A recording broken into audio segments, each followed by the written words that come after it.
All right, guys, so we're going to go ahead and get started. My name is Courtney McWhirter. Welcome to the Digital Enterprise Society webinar series. I'll be your host for today in our webinar, Mastering a Virtual Interview. Digital Enterprise Society is a new nonprofit member association organized to enable transformation of product development, design, delivery, and maintenance throughout the digital enterprise, regardless of software tools used. We are dedicated to the transformation of the manufacturing enterprise workforce. Again, my name is Courtney McWhirter. I am the Marketing Communications Manager at Digital Enterprise Society. If you have any questions about the organization or joining us and getting involved, please feel free to contact me. I'm happy to help. I'd like to introduce today's speakers, Sarah Bennett and Barry Vince from Two Roads Professional Resources. Sarah has supported the PLM community for the past 5 years, working closely with large and mid-sized companies across the country. Barry has 35 plus years of experience for providing staffing support and consultative hiring process strategies for companies across the U.S. Barry and Two Roads have been a part of the PLM community for the past 20 years, and Barry is a member of the Digital Enterprise Society Board of Trustees.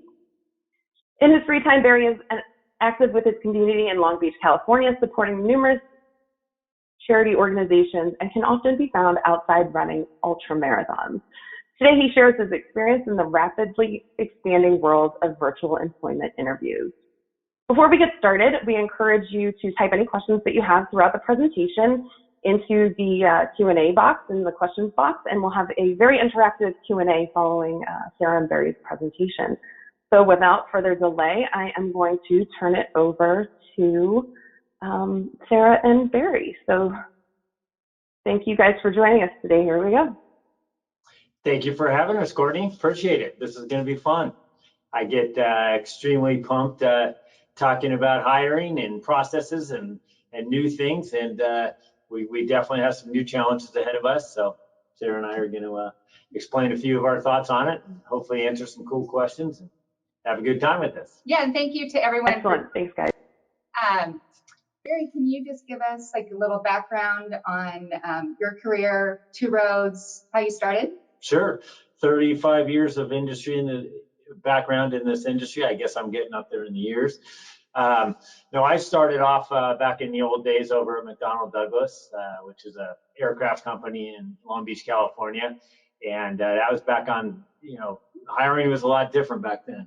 That was cigarettes, coffee, interviews, sitting at a table or a bar or something like that, having a conversation. Things have certainly changed a lot.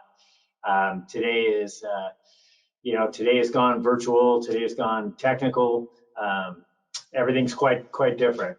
Background for Two Roads. We're a staffing company. We've been in business for 24 years, and we serve nationwide clients across the country, mostly with high-tech hiring on a direct as well as contract labor type basis.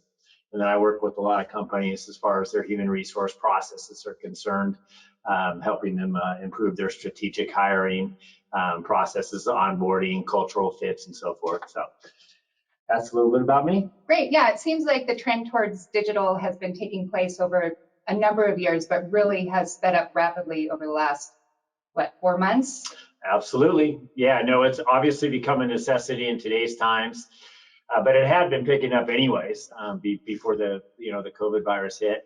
I think the youth is quite experienced and used to, webinars, virtual discussions, whether it be Facebook, Zoom, all those types of things.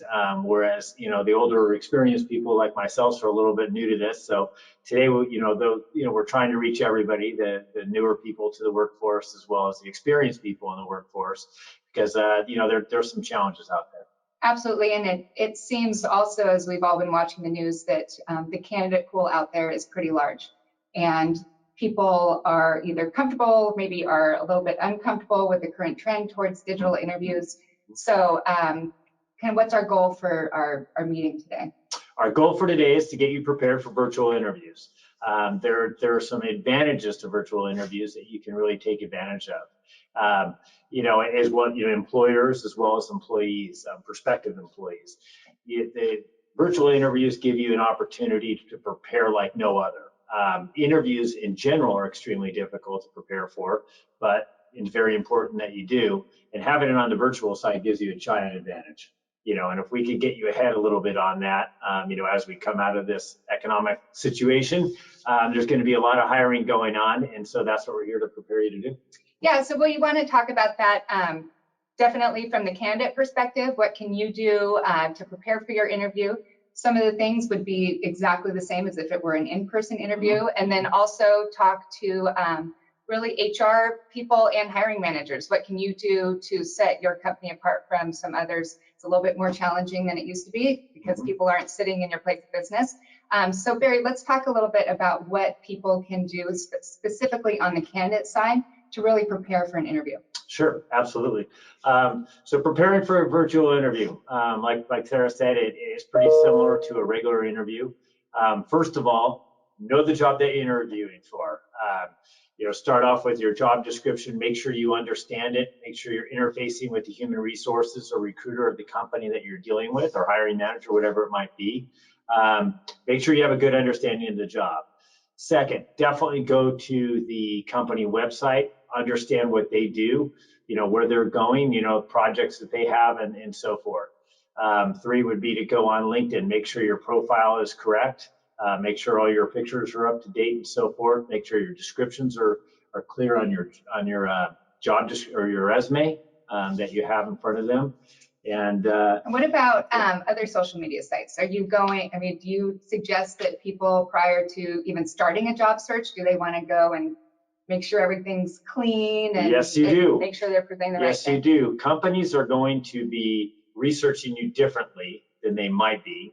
Traditional hiring would be you go in for an interview, you do a background check and references and so forth. Well, in the virtual world, hiring managers should be, here's your tip as a hiring manager, is to definitely go on to social media, find out about the candidate that you're interviewing and probe around. That's your LinkedIn, your Facebook, your Instagram, your Twitter, Snapchat, whatever the heck you got out there. So if you're a candidate looking for a job, make sure you clean that up. Make sure the pictures represent what you want to be represented, or how you want to be represented for a job interview, because people will be going back and looking at that stuff. So if you're a family person, make sure your family pictures are on there and so forth. Take any, wild stuff that you might have, any wild videos, you might want to take those down. Is yours cleaned up, I hope? I don't know. Like the last couple of years at least. Yeah, and I think it's key to recognize that this is a way that hiring managers will see if a candidate might be a good fit culturally with the company. Mm-hmm. Right? Absolutely. Yeah. Yeah, they're going to look at your interests and so forth. So, if you're a surfer, have your surfing things on there, whatever it might be. Okay. And how important is it for the candidate to know who they're interviewing with? It's imperative. So before the interview starts, the candidate should be researching through.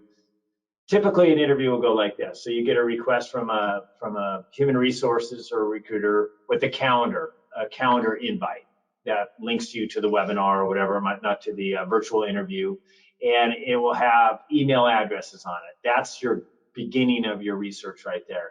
So go research the people that are going to be on your interview. Look at them on LinkedIn, look at the pictures of LinkedIn, check out their social media, if you have time to do that. You want to know the people that you're interviewing with, because you're only going to have a short while during these interviews to connect with them. And this is really it, in today's times. I mean, the virtual interview is pretty much it. You could be hired, hiring decisions are based right off that. Okay. Mm-hmm. And I'm thinking with respect to the virtual interview, I mean, if people are looking at us right here, they can really only see us from the top up. Mm-hmm. Notes, we suggest that people keep notes with them. Sure. Yeah. The virtual interview, one of the great things about it is, for the employer or the prospective employee, is the opportunity to prepare and have notes and a cheat sheet in front of you. That is the golden ticket. You don't have that in a regular interview. You have an opportunity to put notes and make sure you're covering the items that you want to cover. So use that opportunity, because it's a golden one. And the preparation for an interview virtually will set you apart from your counterparts going for the same job. Okay. And then with respect to specifically the virtual interview and technology, I mean, what are some tips that you can give candidates so that they are completely comfortable and fully prepared for the interview? Sure. Technology is extremely important, obviously, in a virtual interview. Definitely take your time in practice in front of a camera. Number two, do all your technical setup in advance. Make sure your connections are good. Make sure your videos are good. Make sure your audios are good. Make sure, distractions are eliminated, behind you. Make sure you don't have an active window where people are going back and forth behind you or something like that. Distractions, kids, dogs, whatever they might be, eliminate those because you want to focus in on the people that you're talking to, during that meeting. You have to eliminate everything. And so with that comes practice. Get comfortable in front of a camera because it's not comfortable. For an old dog like me, it is uncomfortable, so you have to practice. The youth might be a little bit more familiar with that, but some people aren't. They're on FaceTime all the time. They are. Yep. Yeah. So speaking of FaceTime and a mobile video versus a webcam, any thoughts on which is better, what to do if you don't have a webcam? Sure. I mean, obviously, if you have a webcam set up in a comfortable environment with, good lighting and good background and so forth, that is preferred for an interview. But if you don't, and if you're taking this call or you're taking the interview on a phone, make sure you're prepared for that. Make sure you've got good cell phone coverage wherever you are. And again, try to get the best lighting and everything you possibly can. Make sure that you have no distractions. Make sure there's no noise.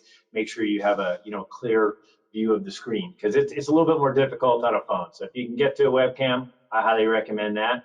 But if you're on a mobile phone like most of us are a lot, make sure you're in a good environment to prepare for that. So I was watching, it was a Zoom meeting the other day, and this guy had a really cool backdrop behind him. I think it looked like the moonscape or something like that. Yeah. What are your thoughts on these backgrounds that are part of these meetings? Yeah, well, and they do really cool professional backdrops and virtual backgrounds, which, I think they look awesome. But if you are a person that talks with your hands and move things around, they can be a little bit funky. They can, your screen gets messed up and so forth. So just take that into mind. It's not a bad thing to do, but I would suggest probably not and just have a clean background behind you. Right. So use a little common sense. Yep. At the end Absolutely. of the day. You only have one chance to show yourself well. So be prepared. That's it. Make sure you're ready One to rock shot. and roll. Okay. What about attire? It used to be if you were going into a banking job interview, you'd wear a suit. Tech companies are a little bit more casual. Kind of what's the MO with respect to dressing for a virtual interview? Absolutely. I would dress for the company, or for the virtual interview as you would for a regular interview.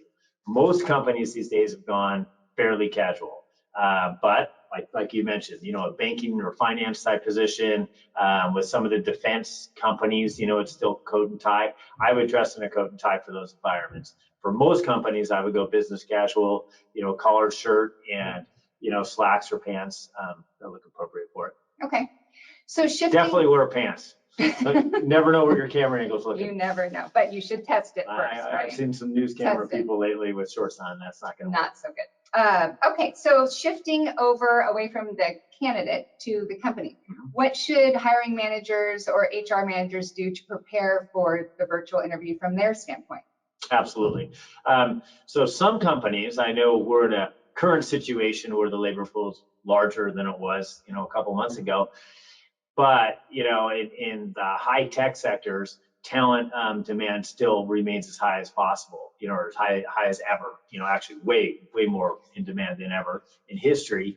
And it is important that companies prepare for the interview just as much as the candidates, which means that is their only opportunity to sell to that candidate who might have multiple offers, which means you need to get your company culture across to them.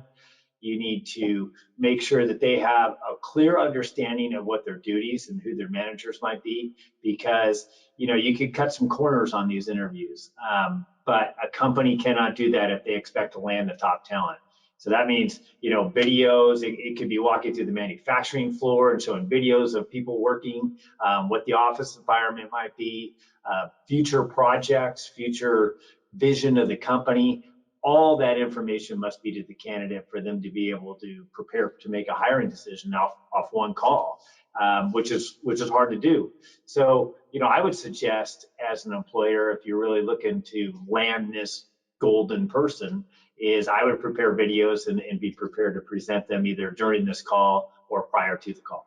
Okay, and really, some of the suggestions would be the same from the company to the candidate. So the company should also be checking LinkedIn profiles. They should be trying to ascertain whether or not this person's going to be a good personality fit.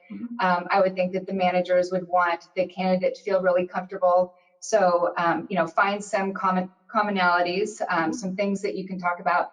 I've seen some companies prepare full agendas for an interview. Is this a good thing to do? Should you share it with the candidate? What are your thoughts on an agenda? 100%. As an employer myself, I would prepare an agenda that's clearly going to state what's going to happen in the interview. I think that the candidate and the client both need that information and then follow that agenda. I would share that agenda with the candidate before to make sure, if the candidate might want to add some things to it or so forth, make it a collaborative effort. It's really your only one shot. So moving on to the actual interview, we've talked a little bit about just a comfort level, that this is really your only opportunity to sell yourself and also to really, discover whether or not this is going to be, the candidate's going to be a good fit for your company. So what are some of the key things that you can do or things to keep in mind when the interview gets going? Number one, be comfortable, be confident, and be prepared to have something go wrong. I think be patient. It is a virtual call. There can be drop calls. Things can happen. There could be a distraction from a client side. There could be a distraction. Let me stop you right there. What happens if the interview just stops? What if there is a drop call? How do you prepare for that? That's a good question. Well, what I would suggest is right in the beginning of the meeting is discuss that. It's quite a common thing if you're on a hold for a long time with a mortgage company or phone company or whatever it is. Ask a phone number to call somebody back at in case this call gets dropped. That'd be one of the first things I would address, because it could happen. So you might as well be prepared for it and be patient and just be ready to go. You have to be flexible. And if there's some technology issues or you can't hear someone, maybe they're a little bit garbled, do you want to just keep going on with the interview or? No. Okay. No, 100% not. So address it in the beginning. If there is a manager, especially in a panel interview, where there's multiple managers on an interview with you, make sure you address that. If you cannot hear, the questions clearly, slow them down, and politely ask them, hey, I need to be able to hear, your questions. Maybe there's something wrong with my audio, maybe your audio, whatever it might be, but address it. Don't try to bluff yourself through it and then get yourself caught, answering a question, incorrectly, because this is your only shot. Okay. Yeah, I think, the technology is interesting. It creates a new format. People can do interviews from everywhere, but it's really hard to develop a good connection online. So, what do you do? Online, it's a little bit difficult. I would start off with research. I would get to know the managers that are on the call with me, or vice versa, a little bit. Try to find some parallel common interests. Definitely talk about, the aspects of the job that you find interesting, and let them know that on both sides. Right, and oftentimes you might have a panel interview, and I would think that if you have done your upfront research and you've looked at LinkedIn, you'll know who the people are by name, and maybe addressing them by name throughout the conversation could set you apart from the 5 other candidates that are interviewing for the same position. Absolutely, that's a key separator right there. So that's going back to the beginning of the process of knowing who's going to be on the, in the interview, finding out, and then addressing them one by one when they're asking questions. That's the key separator. Yeah, and you have that cheat sheet, so refer to your cheat sheet the whole time. You hopefully have an agenda, so you should be pretty prepared to answer questions appropriately and draw on those experiences. Yep. Okay. And, oftentimes someone might ask, an interviewer might want to see some examples of projects that you've done. I mean, what's the best way to present those? And sure, if you have the opportunity to talk to human resources or the recruiter or a hiring manager, and you have interesting, say, drawings or examples of your work or a presentation you want to make that is, video related or something, I would keep it short and sweet. But if you can, send that to the meeting organizer and present that during the interview, that's the goal. That's a perfect opportunity for you to slow down and technically talk about what you have on that presentation.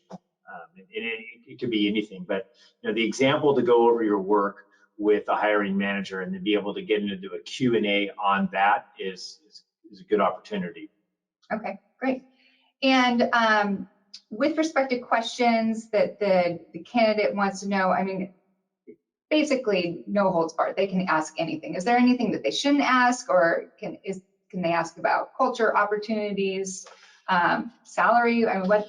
Sure, I would leave salaries out of a discussion like this, unless it's a one-on-one with an owner of a company who is asking you those questions directly, or human resources, of course, who's addressing that, and vice versa. I would not, as an employer, if it's a panel interview and so forth, I wouldn't put a prospective employee on the hook like that during a call like this. I think it should be addressed before or after. Okay. And I think right now, especially in our current economic environment, it's really important to know what projects are currently in the queue, what's coming up. So those are all questions that are absolutely fine to ask the manager. 100%. Yeah, it just shows that you're interested in where the company is going to go, where they're growing, where they might have challenges, because we're going to be in an interesting time here in the next few months and next few years, and it's going to be important to know where that company is going and where they have budgets for and so forth. Okay. So as the interview is wrapping up, any thoughts on leaving a final impression? Sure. I would just, again, go right through my checklist, make sure I've asked all the questions that I want to ask, make sure I've, gone over all the points, my selling points for why I'm good for this job. Vice versa, if you're an employer, make sure that you've covered all your items. And then, I would just move forward from there. Okay. So moving forward from there, do you blatantly ask, hey, what are the next steps? Sure. When should I hear from you? Yeah, I think it's okay to have a frank discussion with them to let them know, hey, this is exciting. This has been a really, interactive conversation, and thank everybody. Always be appreciative and ask, hey, how did I do? Do you guys have any additional questions for me? Anything else we need to cover today? Is there any more examples of whatever I can provide for you afterwards? You just try to cover all angles that you possibly can. Yeah, and I think one of the great advantages to these virtual calls and having everything set up online is that you have access to the manager's emails. You can address them directly if that's appropriate. Is it always appropriate to go straight to the manager to say thank you? Unless you've been told not to, Okay. I would suggest keeping it brief and being very careful with this. You certainly don't want to bombard them with questions after the interview. My suggestion would be is to send them a simple thank you letter, saying, hey, thank you for your time. I really appreciate it. I love where your company's going.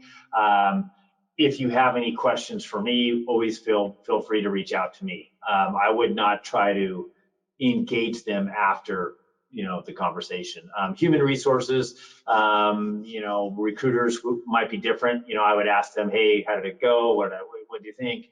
I do have some more questions for managers and so forth. Maybe there's a second call that needs to take place.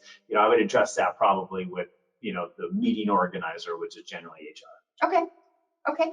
Any other thoughts on the whole interview process with respect to virtual versus in-person interviews that you can think of? No, I would just use this as a great opportunity. I mean, the preparation you can do for a virtual interview is way more in depth and should have you prepared way more than a regular interview, I think. I mean, I think it gives you the advantage. Yeah. Yeah, and just remember too, you want to be comfortable. You want to make a great first and last impression. So the more prepared you are up front, talking to a camera, use your friends, use your former co-workers, and practice. Yeah, and just a side note before we get to questions, Courtney. Our company will be having a happy hour on Thursdays, virtual happy hour on Zoom, and there will be a slide at the end of the presentation, 5 p.m. on Eastern every Thursdays, where myself and our some of our recruiters and team members will be just doing a live interactive Zoom call where you can really get into the nuts and bolts. If you have questions, we can just go back and forth on them, and we're going to be doing that every week. So it's an opportunity to just keep following up because things are moving pretty quick. Yeah. One other thing I was just thinking is that there are so many different platforms that businesses are using to conduct these virtual interviews. Sure. And so I think it's really important to be familiar with all of them. Well, that's a good point, Sarah, because I'm not really familiar with GoToMeeting, which is what we're using today. So Sarah and I have practiced on GoToMeeting over the past few days. I'm a little bit more familiar with Zoom or Microsoft Teams or so forth. So definitely check that calendar invite and find out what platform you're going to be using, because they are all sort of different. Camera angles are different, text boxes are different. So make sure you're familiar with the platform you'll be using for the interview. Yeah, these virtual meetings, I think, are here to stay. I think so. For multiple purposes. So get used to it, right? Yeah. All right, Courtney, I think we're ready for questions. There we go. Great. Thank you guys so much. We do have a lot of great questions coming in through the questions box, and I encourage everyone to keep those coming. And I'm going to get through some that you guys had sent in throughout the presentation, so we'll get there. One question I had for Barry and Sarah too, as we jump into the Q&A, what do introductions and a handshake look like on a virtual interview? How do you exchange those formalities, that we're so used to going in with a greeting and a smile and a nice firm handshake? What's the digital equivalent? I just go with the hug. No. I guess it's just a simple greeting. A big smile, right? Big smile, a greeting. I know it's I'm missing the handshake. That's for sure. No doubt. So, like I said, we do have some great questions coming in. One thing I would like to try today, because this is all about interviews and presenting yourself and putting yourself out there a little bit. If you guys have questions and are comfortable putting, maybe joining via your audio, let me know. Raise your hand if you have a question. Raise your hands through the virtual raising your hand, and I will turn on your audio so you can ask a question that way too. So we're going to give that a try, but first we'll get to our questions box. So one question we had come in, I have a couple actually on social media. So one that we had come in pretty early on, what if your profiles are set to private, or should you still be worried about what's out there? I personally think your profile probably should be set to private if you are worried that there's something out there. So if you don't want to clean it up, you like the way it is, keep it on private, keep it on friends. Yeah. Otherwise, if you're set to public, know that people are looking. Everybody's looking all the time. Yep. I'll also add, you don't know who your hiring manager or the people that you're interviewing with, who they're connected to, and maybe they have a friend that you're connected with that you didn't even realize, and they can see a little bit more heard stories or can give you give a little bit more information than most too, right? Well, for sure.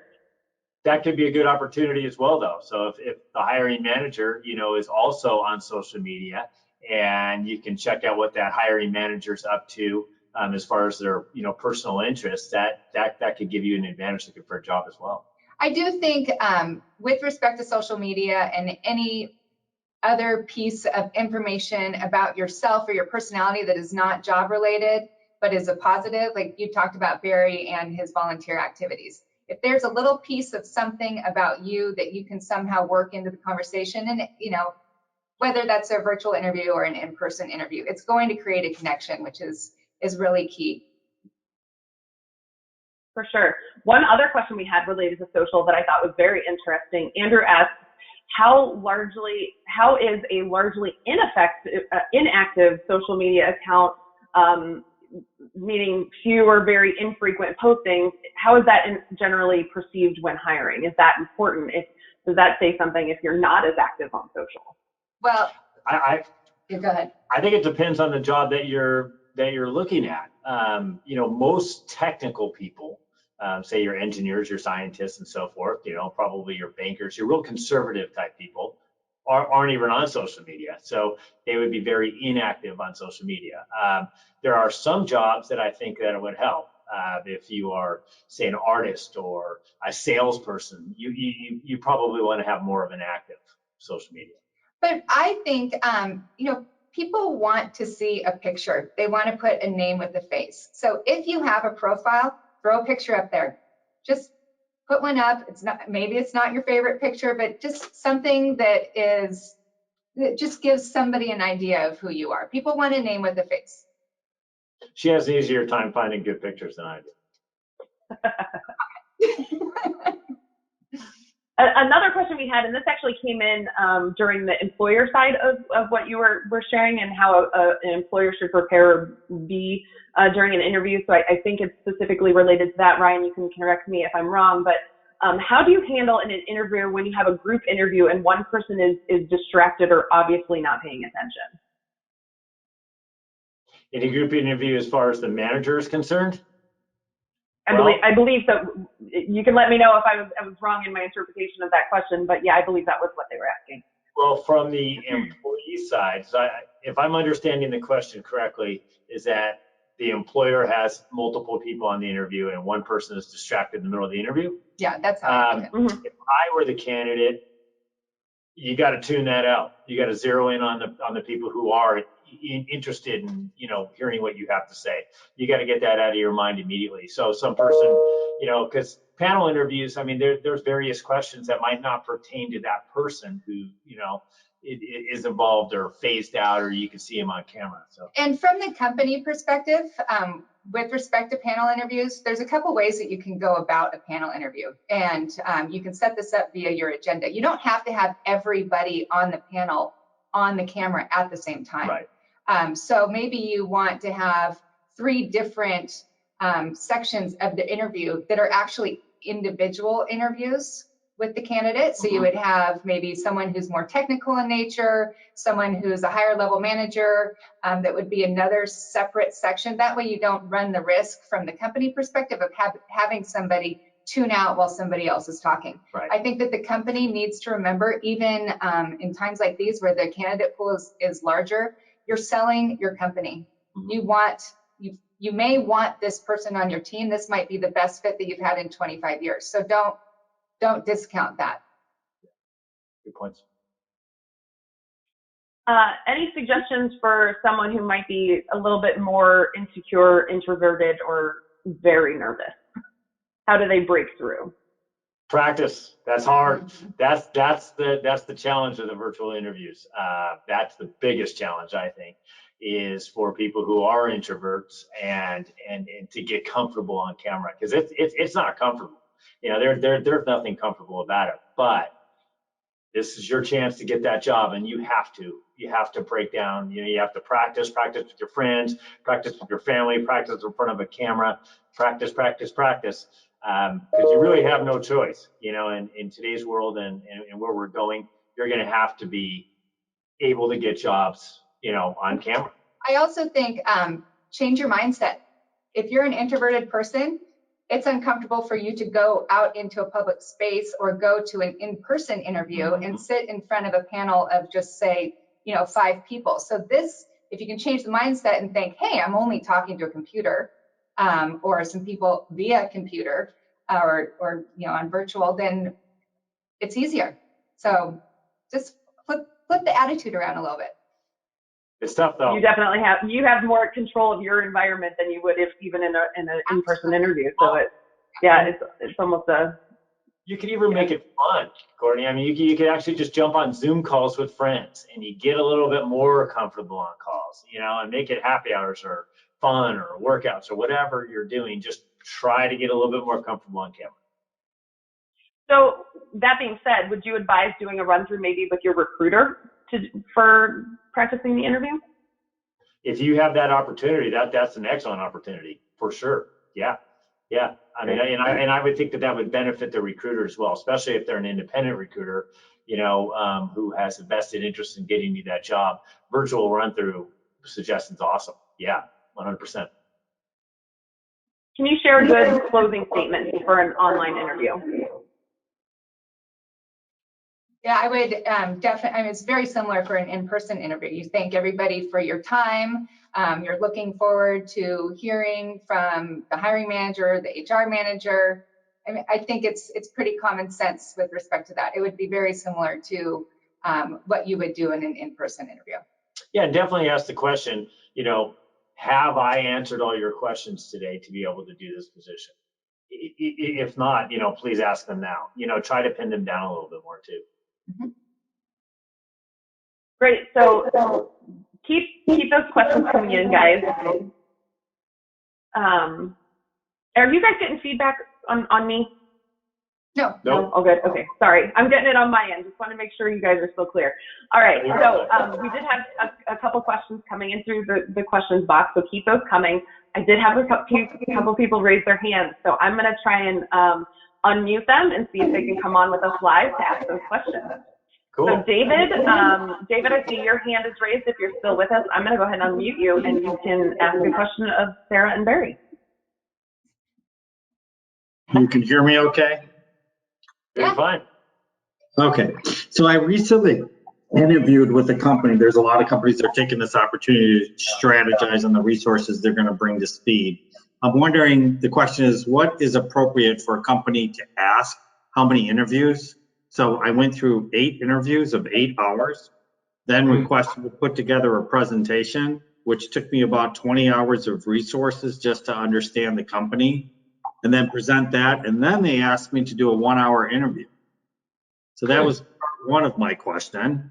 So I basically said, screw you to the interview, hire me first, and I'll do a survey and all the interviews those other interviews that you want, because I already have a job and I'm secure with my position.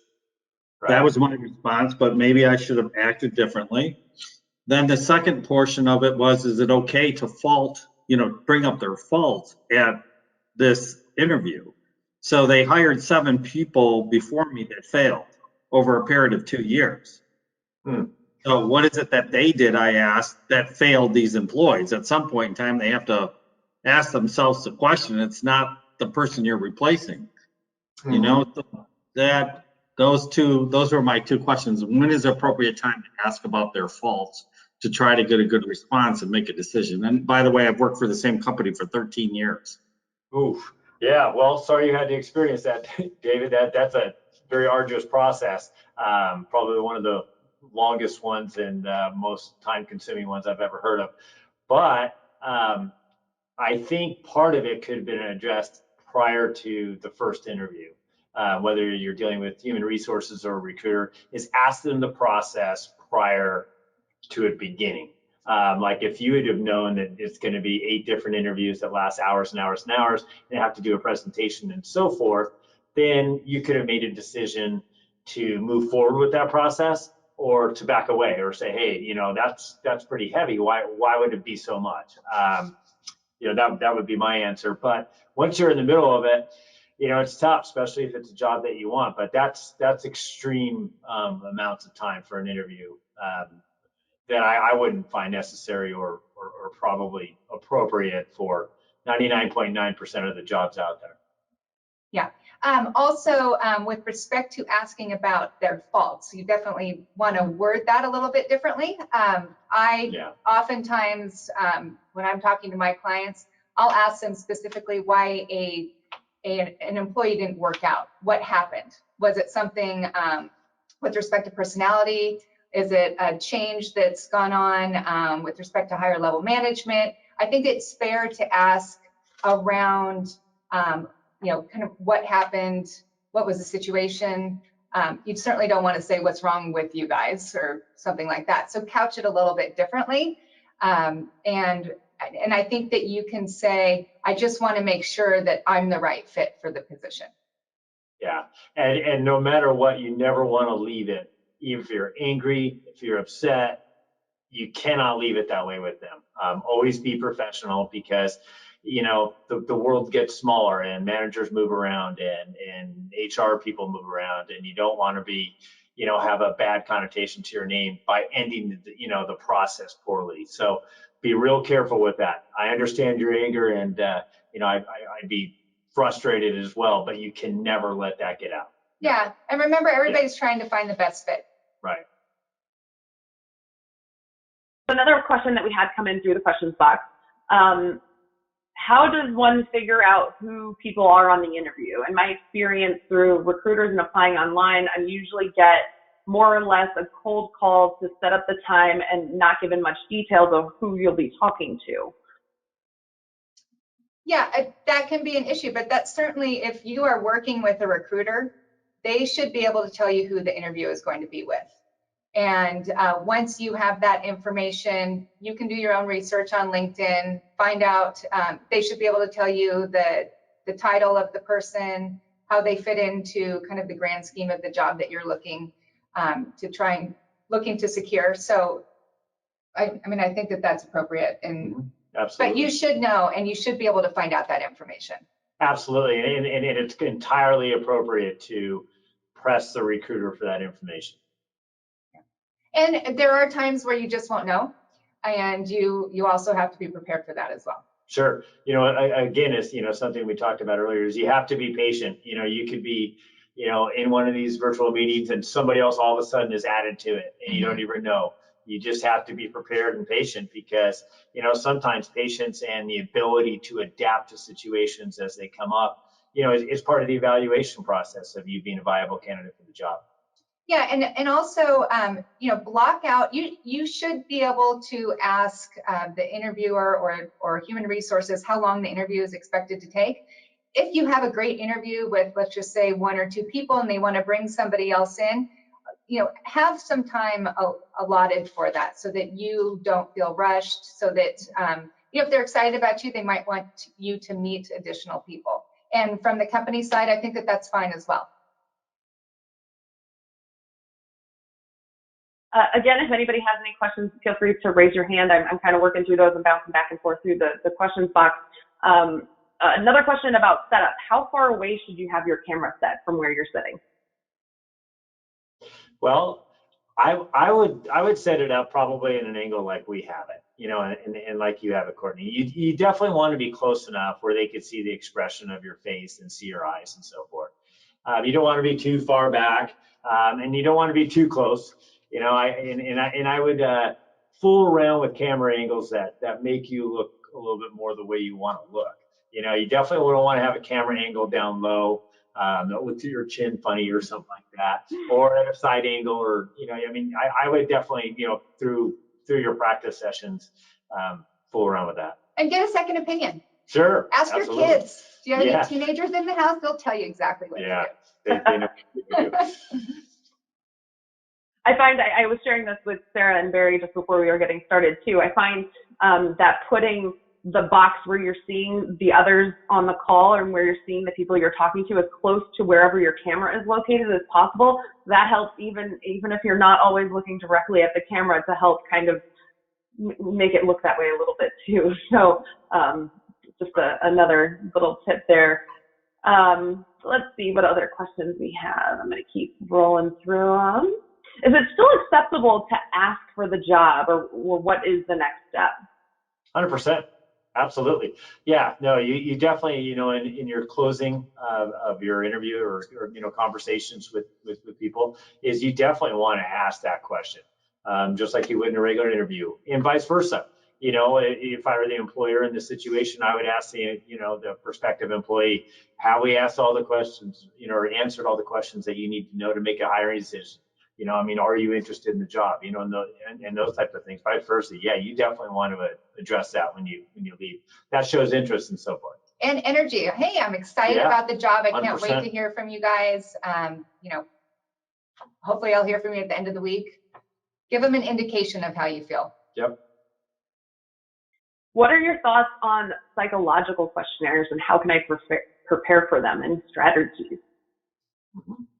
Well, psychological questionnaires can be difficult, but number one, always answer the questions honestly, because they can be tricky. You could be in the middle of one of those, and where I've had experience with our clients and prospective employees messing them up is trying to give them the answers of what they want. Yeah. That's a trap, because their psychological questions will take you around and pretty much ask you the same question different ways.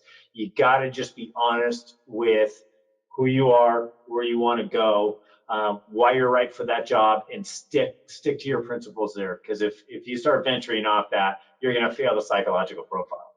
And don't forget that while you want a job, you also want a job that is a good fit for you. Correct. You want the company to be a good fit. And this might be one of the ways the company goes about ascertaining whether or not you are, and it's very important for them. So there's a reason behind those psychological profiles. So if you are if you have interviewed with a company before for a specific position and didn't get hired, how do you go about looking for another position at that company? And this specific question is being asked with someone that is looking at positions that require security clearance. Well, one thing I think that you can ask at the end of any interview process, if you weren't hired, you can ask why you weren't hired. Was it because there was another candidate that had more experience? Was it that they hired someone internally, and that generally is what the company wants to do? So find that out if you can at the end of an interview process. Sure, and yeah, definitely take notes. So let's just say I'm interviewing with company A and I didn't get that job. Yeah, definitely go back and do a recap on why you didn't get that job. Were you not strong in some certain aspect technically, or was it just not a right fit? Usually the not right fit thing isn't that good. But if it's a technical issue, then I would go back and talk to that human resource representative or recruiter, whatever it might be, and say, hey, I did interview for a job 6 months ago. I didn't get it. Here's the reasons why I didn't get it. And it's X, Y, and Z. I think I'm strong for this because, this disposition because of bam, ABC. And try to sell yourself and get yourself back in with those companies, especially larger companies. I mean, it's quite common that you don't get a job with a certain area or a certain division of a company, and you can get a job, right around the corner within that company. So, don't let that take you down. Stay positive and keep going. I mean, I would keep trying. And I think it's also okay to indicate to the company that you might be interested in multiple positions. Sure. So if one isn't available or there's something similar, make that statement loud and clear, so you give yourself a better opportunity of being hired. Great. We have another hand raised, so I'm going to go ahead and Randall, if you're still here, I think you're still with us here. I'm going to go ahead and unmute you. Randall, we'll take your question. Well, I don't know if his audio is connected. Maybe we don't have a mic.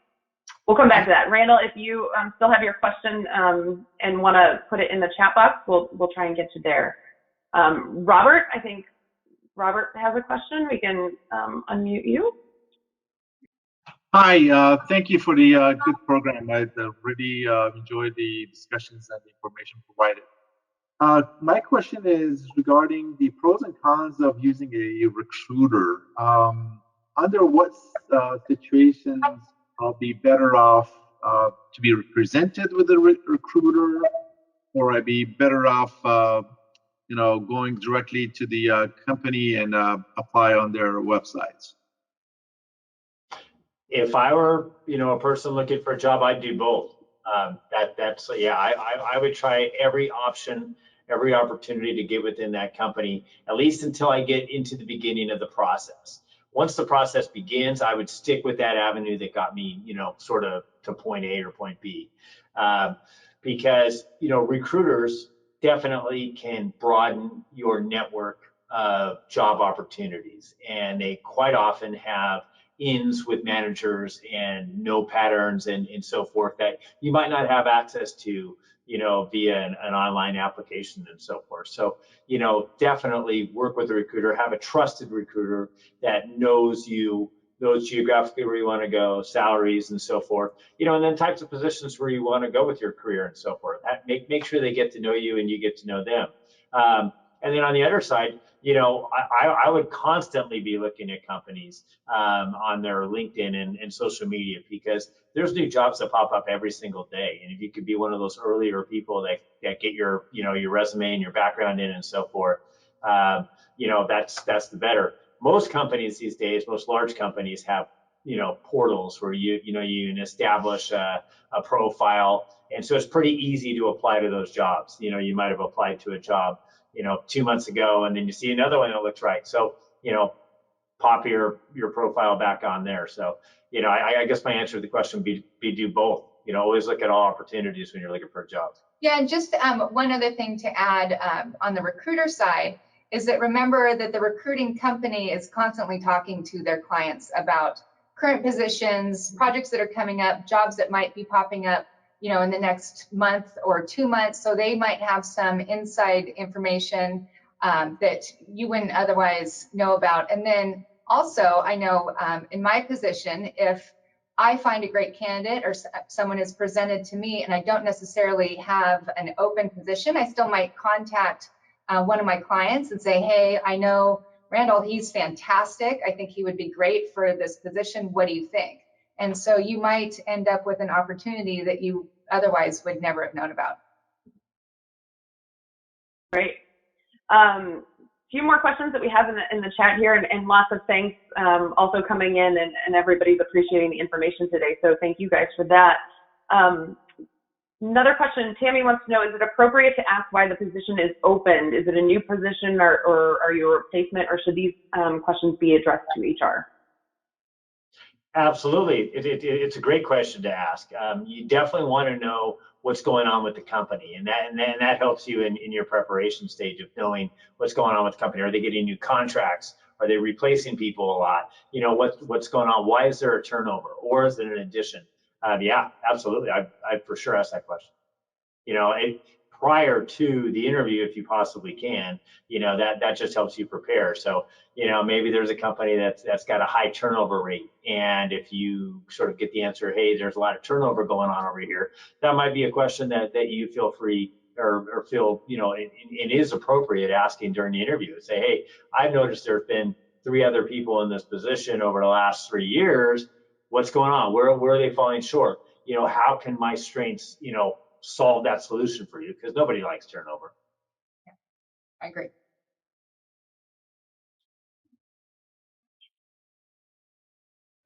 During the current environment of things, what are questions that you might want to avoid? Are there anything specific that during our current climate, what you might want to stay away from?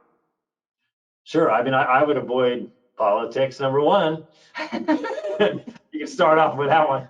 That's big trouble. And I wouldn't dwell on the negative. You know, I mean, obviously we're all challenged right now with the, you know, coronavirus, and we're all living it. But I don't think that's an appropriate place for the interview.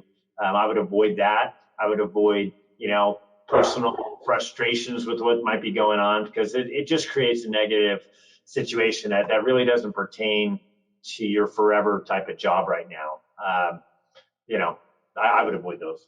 But I do think it's fair to ask the company, you know, where they are with respect to the overall economic climate. Absolutely, how they're going to rebound. Exactly. That's 100%. That's a great question. That'd be a question I'd want to know. You know, if I were interviewing for companies, how are you going to rebound after the virus? You know, what do you guys look like, you know, in January next year and so forth? Mm-hmm. You know, do you have projects still coming in? You know, what's this going to look like? What's your game plan? Because, you know, if I'm, you know, interviewing, I'm also interviewing that company and finding out why I'm right for that company. And hopefully, you know, I know we're sort of early on and companies are, you know, figuring things out, but, you know, they should start having a game plan. They should. As much as they possibly can. And you can also ask how they handled the situation. I mean, there's a lot of companies out there right now Sure. that have furloughed, and there's a lot that haven't, and they are priding themselves on having had the ability to maintain their full staff. So you can ask them how they handled the situation with respect to their employees. That's 100%. That's a great question to sort of see how a company treats their employees. Mm-hmm. That's perfect. Mm-hmm. We lost your audio. Courtney, you're muted. Thanks, guys. Thanks for letting me know. We are coming up on an hour, so I did want to start to wrap things up. If we have any last minute quick questions, throw them in the questions box, but I did want to make sure that people are aware of a couple things. We do have in the handouts for today's webinar, you can download them from the handouts box, the flyer on the Two Roads happy hours that Barry previously mentioned, and then also a virtual interview checklist. So you can download those there in our handouts box. So check those out for sure. It doesn't look like we have any more questions coming in, but thank you so much. I love that we just had time for almost 40 minutes of questions. So thank you both so much for your time. Thank you for everyone who joined us today. Before we close it out, I do have a couple more announcements that I'd like to make, and I do want to put the slide back up for that happy hour. Do you guys have any final thoughts or final thoughts in general or comments on the happy hour? One person did ask, I'm sorry, in the questions, will you be willing during happy hour to even kind of go over somebody's camera setup and their backgrounds maybe and those sorts of things and kind of give them some feedback on those things during happy hour? Heck yeah, that's what we're going to use happy hour for. Yeah, we're going to have some fun, and we can practice all kinds of different things and ask any questions. There's no limits to what we can do. Yeah, we're just going to keep it going for as long as there's interest in stuff. So I think it'll be fun. Cool. Excellent. So those happen every Thursday at 2 p.m. Pacific, so that'd be 5 Eastern. Yep. We've got the Zoom link up there for you, and then the meeting ID. So all you have to do is type that meeting ID in when you open up Zoom and click join a meeting. So definitely check that out. Thank you guys both so much for joining us today. Again, I encourage everybody to check out the happy hour and the handouts that we have provided there. And for those of you who did ask, the recording of this presentation will be available on our website in like the next 24 hours. So if you missed anything or kind of want to revisit it, you can check it out there. And again, just a few more quick announcements before we go. Thank you again to Barry and Sarah. Our pleasure. Thank you. This was fun. Yeah. Thank you. Thank you everybody for attending. All your great questions. It was awesome. Thank you. So just wanted to make note too of the Digital Enterprise Society podcast. Barry was a guest on our podcast on episode 13, and he shared some tips to boost your career development. So check that out. New episodes of the podcast are released every Wednesday on your favorite podcast streaming platform. So check us out there. We also have a special webinar-esque opportunity coming up in June. We will be hosting an interactive panel discussion on June 9th, moderated by Vertex Software. So be sure to save that date. The panel will discuss what is our new normal and how are collaboration challenges being met and being worked on remotely during this time. So stay tuned for that. Again, my name is Courtney McWhirter. I am the Marketing Communications Manager with Digital Enterprise Society. We want to help you tell your story and share your story. We're always looking for guests for the podcast and for that upcoming webinar for panelists to let us know what are the challenges you've been faced with working remotely and how has your team overcame them, and more importantly, how have you maybe excelled in ways that you thought you've never imagined being able to do so working from home. So let us know. We want to hear from you. Give me a shout. I appreciate it. My contact information is there for you on the screen. Again, Digital Enterprise Society is a new nonprofit member association organized to enable the transformation of product development, design, delivery, and maintenance throughout the digital enterprise, regardless of software tools used. We are dedicated to the manufacturing enterprise workforce, and we hope you'll join us. Visit digitalenterprisesociety.org to learn more. Thank you all. Have a great day.